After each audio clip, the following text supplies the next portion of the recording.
piliers de l'économie africaine, les PME contribuent à la création de milliers d'emplois et au développement économique et social du continent. Cependant, elles sont confrontées à de nombreux défis, notamment l'accès au financement, qui entravent leur compétitivité et leur rentabilité. Garantir leur croissance contribuerait à l'augmentation du PIB dans la majorité des pays en voie de développement. Linda Finkwasi, bonjour. Bonjour Denise. Selon la Banque africaine de développement, la BAD, les PME représenteraient environ 90% du tissu économique et elles contribuent à 60% des emplois sur le continent. Comment expliquer qu'elles ne soient pas mieux accompagnées financièrement pour garantir leur croissance ? Alors il s'agit ici d'un manque de compétences techniques et stratégiques au niveau des PME et aussi une compréhension pratique de leur écosystème.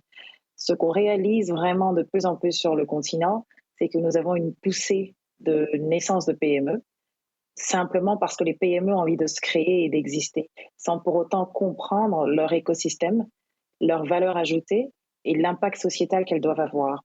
Et on se rend compte que naturellement, elles sont créées, elles existent, mais elles ont un manque, un déficit en compétences, un déficit en compréhension et en agilité du secteur, ce qui naturellement ne crée pas une croissance économique ou un accompagnement financier pour leur permettre de développer leurs différentes entreprises. Alors, les défis auxquels font face les PME ne sont pas que d'ordre financier, car les institutions financières estiment qu'en les soutenant, elles courent de gros risques.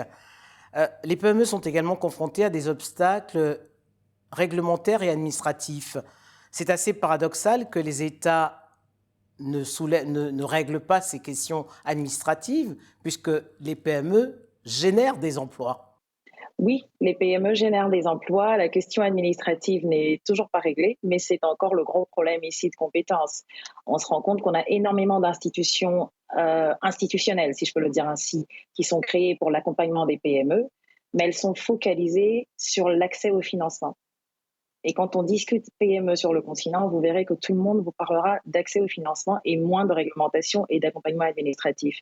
Ce qui signifie que, par exemple, une PME peut être créée, après 6 mois, 9 mois, elle n'a toujours pas de déclaration fiscale ou de compréhension d'état financier. Et une fois qu'elle rencontre un comptable, par exemple, vraiment très pur et clair ici, on lui dirait, par exemple, écoutez, fermez votre PME, par exemple.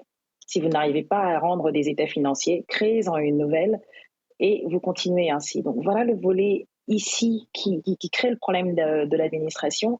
Et c'est vraiment ces différents points qui doivent être revus et mieux compris par les institutions d'accompagnement, les agences d'accompagnement des PME et leur donner les informations clés et claires dès le démarrage et la création de ces PME.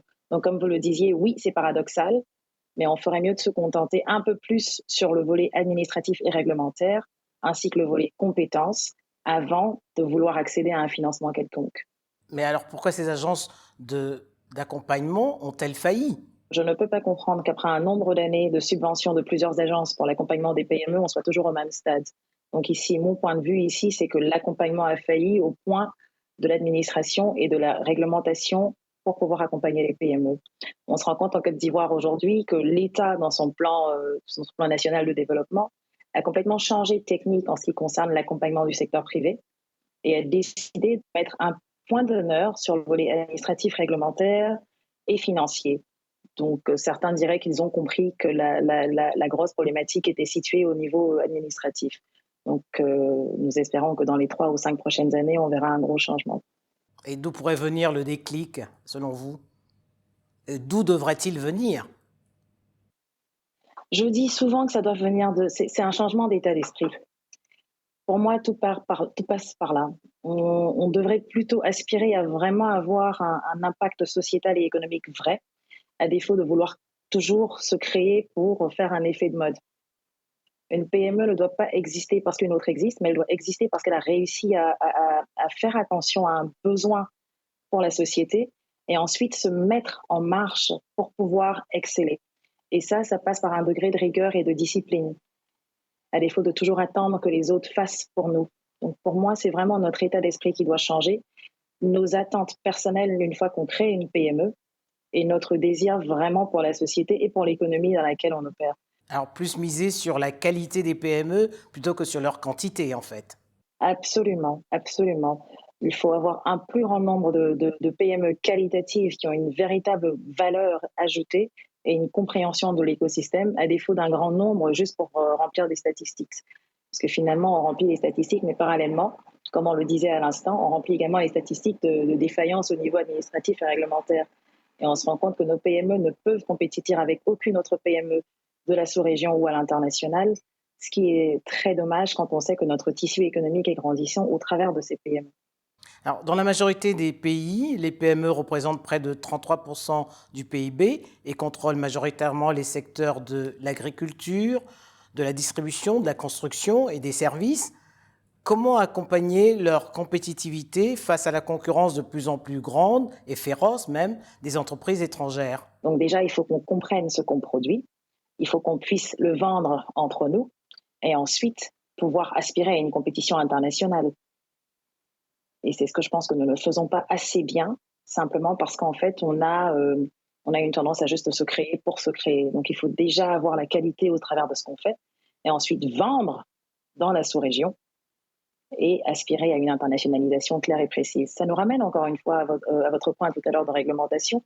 Il faudrait que nos États également mettent des quotas et des réglementations dans le sens d'accompagnement de nos PME pour qu'elles puissent également se vendre à l'international et qu'il y ait une capacité d'accepter les PME locales à tous les différents appels d'offres de nos pays, à défaut de toujours ouvrir pour des entreprises étrangères qui ont la même plus-value que nos PME locales. Alors, en Afrique, 27% des chefs d'entreprise sont des femmes. C'est un record mondial. Quelles sont les singularités des entreprises dirigées par des femmes? La singularité pour nos entreprises dirigées par des femmes, beaucoup plus de discipline et beaucoup plus de rigueur et de qualité dans ce qu'on produit. La femme, déjà, a souffert longtemps du syndrome de l'imposteur. Donc, une fois qu'elle a ce statut de chef d'entreprise, son objectif visé, c'est vraiment l'excellence. Donc, une fois qu'on a une femme chef d'entreprise, on a une capacité de production d'état financier, de remboursement, de gestion des ressources humaines avec beaucoup plus, avec de l'empathie et aussi la technique je dirais, de furiosité, si je peux le dire ainsi, parce qu'elles sont très, très fortes. Mais c'est vraiment viser l'excellence au travers de tous les pans, avec une organisation précise et claire. Les PME dirigées par les femmes en Côte d'Ivoire ont-elles un accompagnement particulier? De nos jours, oui. En Côte d'Ivoire, les PME ont beaucoup souffert, surtout les PME dirigées par des femmes, parce qu'elles étaient majoritairement dans le secteur de l'agriculture et qui était un secteur où on se disait naturellement le secteur de l'agriculture est rentable, il contribue pleinement à l'essor et à la croissance économique de la Côte d'Ivoire. On n'a pas vraiment besoin de l'accompagner en tant que tel parce que naturellement il est productif.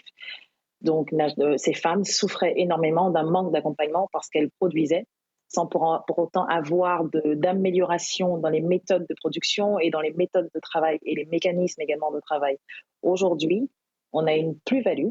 Les femmes ont un accompagnement financier, un accompagnement des banques et un accompagnement également de toutes les institutions internationales qui majoritairement ont mis un point d'accent ou un point d'honneur sur le développement et l'autonomisation de la femme.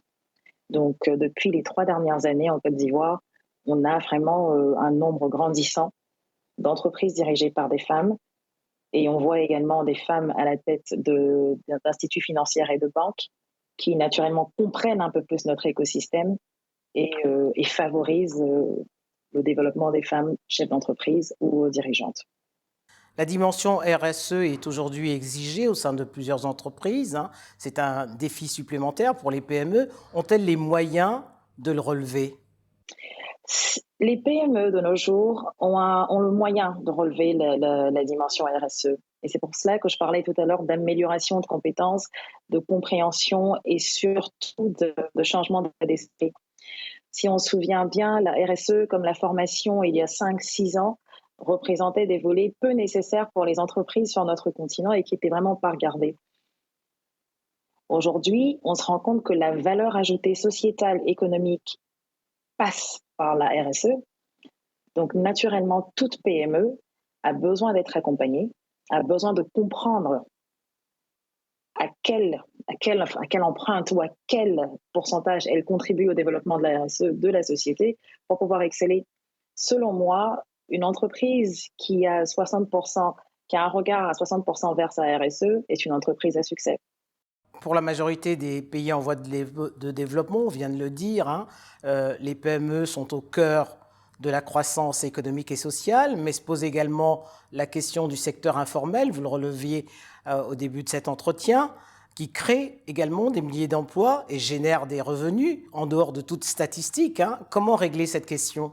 Vraiment, la question de l'informel est un gros souci, si je peux le dire ainsi. Et pour pouvoir pallier à ce souci, je pense qu'il faut déjà commencer à avoir des formations adaptées pour le secteur informel et des formations adaptées pour le secteur formel. Trop souvent, on associait le même type de formation pour le secteur formel et le secteur informel. On dit que c'est pas le même type de monde, si on peut le dire ainsi. Les compréhensions, les attentes et les activités sont totalement différentes. Et la langue parlée est même différente. Ce qu'on remarque, par exemple, en Côte d'Ivoire, avec certaines institutions internationales, donc notamment ONU-Femmes, qui travaillent énormément avec les femmes dans l'informel, c'est de leur montrer la plus-value de pouvoir sortir de l'informel.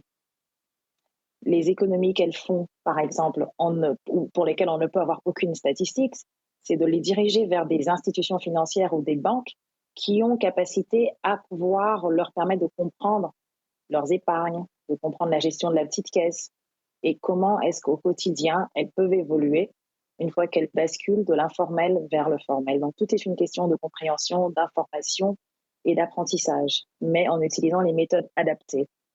Linda Finkwasi, aux dirigeants qui vous écoutent, quels seraient les 2 conseils que vous leur donneriez pour réformer justement le secteur des PME? De prime abord, c'est vraiment d'essayer de comprendre le secteur des PME. Toutes les PME ne sont pas les mêmes. Et pour pouvoir accompagner le secteur des PME, il faut une véritable analyse de l'écosystème et une compréhension de cet écosystème. Les besoins de toutes les PME ne sont pas axés financement. Les besoins peuvent être axés développement, compétences. Donc, il faut véritablement comprendre cet écosystème. Deuxième conseil, c'est de donner la chance aux PME de pouvoir répondre à ces appels d'offres et de montrer leurs valeurs et ce qu'elles savent faire. Et c'est seulement comme ça qu'on pourra permettre à ces PME de grandir, de créer des champions et des championnes nationales qui, elles aussi, pourront passer l'échelle à d'autres PME. Linda Finkwasi, merci. Merci infiniment, Denise.